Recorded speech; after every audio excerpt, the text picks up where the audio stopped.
not just another building. This is not just another assembly plant. The building structure may be built with glass, steel, and stone, but the foundation of this building is built on the blood, sweat, tears, and sacrifices of the people who have worked with us. And that is what we are celebrating here today.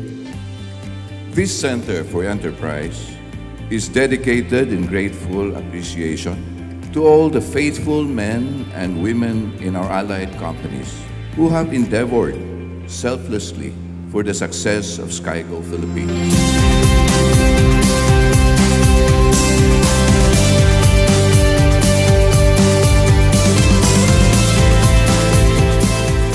We hereby declare this center officially open.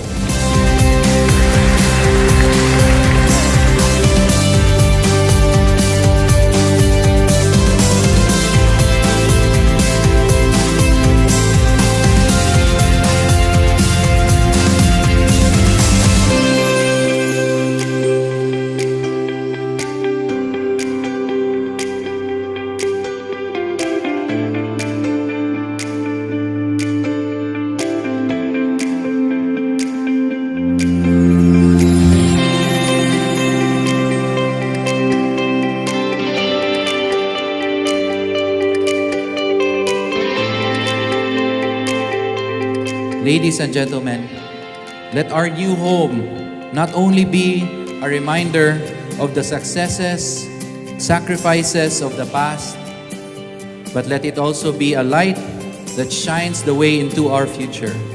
For our journey has surely not yet ended. Our journey has just begun.